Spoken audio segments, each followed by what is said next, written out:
Ladies and gentlemen, welcome back to my channel. I am your host, Sleepy Celestial. Now guys, we are closing out the Beyonce Smoke Hour special with 9 parts. This is the final part. As we close out, there's one last thing I would like to keep in mind. Take a look at this picture.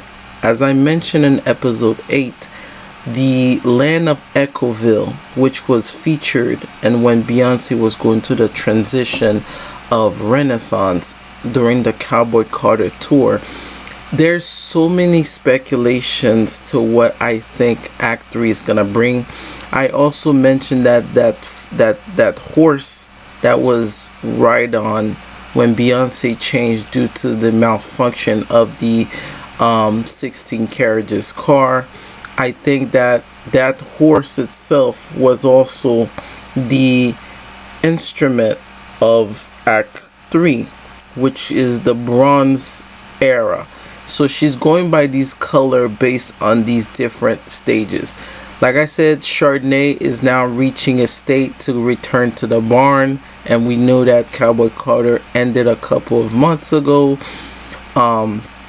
And Renaissance is standing up in the hill. So Renaissance has done its part. It's looking through the wind or through space. So Chardonnay is now going back to its element, which is the barn or the past.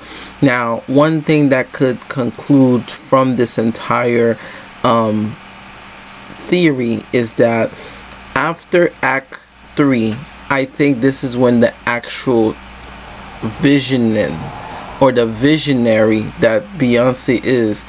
I think once Act 3 completes its part, we're gonna get the full spectacle of the multiverse that is the Beyonce trilogy. Now, I'm not sure, like I mentioned, what she's gonna name it, but it's definitely going to be the reimagining of what a visual album should be. I think this is going to put her in the level of where Michael Jackson is. I mean, she's already at the level of Michael Jackson, but this is going to push her to the new frontier that we have never seen before. If I think I know what she plans on doing for this final part of this 3-act project, I'm gonna scream, because one, I mentioned this before, Blue, her daughter, is taking notes from Beyonce from Renaissance to then Cowboy Carter. Each time we see Blue, she's becoming more and more of a professional dancer. Mind you, Blue danced from the first tour date to the last tour date. I don't think she did tour for the last tour date. I think she did. Yeah, she did.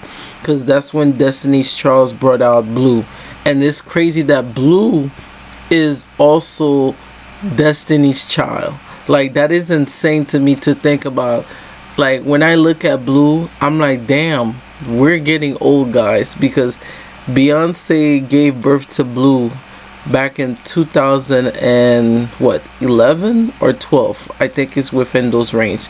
And flash forward now, Blue's all growing up. She's becoming such a wonderful young lady. She is growing up fast in our eyes, and I think Blue will conclude the 4th act. A lot of people have been speculating. I'm not the only one. The Hive, I would say, the members of the Hive, we've been speculating how this is gonna conclude. Like I said before, if Blue knows how to sing as well, I think Beyonce is doing something very smart. A lot of people are gonna be like, oh, she left Chloe and Hailey. I think Beyonce's gonna groom Blue to be the front face, and she's gonna create a new girl group, or she's gonna pass the torch down to Blue, and then she's gonna take Hailey and Bailey to make up the new generation of Destiny's Child. Mark my words. I don't think Beyonce just signed them. They might be the youngest or the older ones out of the group, but I think Hailey and Bailey are gonna be part of the new girl group Beyonce's formed. Now, they're already signed to Beyonce. But I think just like Matthew knows, Beyonce is gonna put more energy into Blue to become a version of her or yet surpass her. I think Beyonce is doing something where only Blue is going to be the person to surpass her. Now, Beyonce, what I appreciate as a parent, she gave Blue the free range to do what she wants. And I think that's always important, because as a parent, you don't want to just put all your pressure on your kids, especially if you're like this great entity of an artist, because sometimes your kids don't want to follow your footsteps. Sometimes they would love to do their own thing. But I think Beyonce knows that best. But the fact that at a very young age, we saw from when Beyonce performed in 2011, or no, in 13 or 14, when she did the VMA performance. From there, we knew Blue wanted to be a performer just like her mom. Blue was at every recital. Blue was basically watching the choreographer of all of her dancers. So with Chardonnay and Renee and the next horse, I'm not sure what the next horse name is gonna be, but it's gonna be something catchy. But I think that bronze horse is gonna transform into a black and red horse with rims.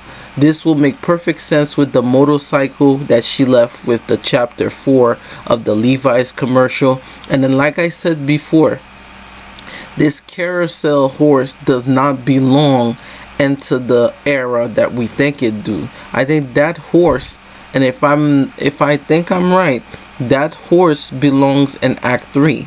And I think it's going to have a new look that's going to resemble the horse that she ride on at the last show.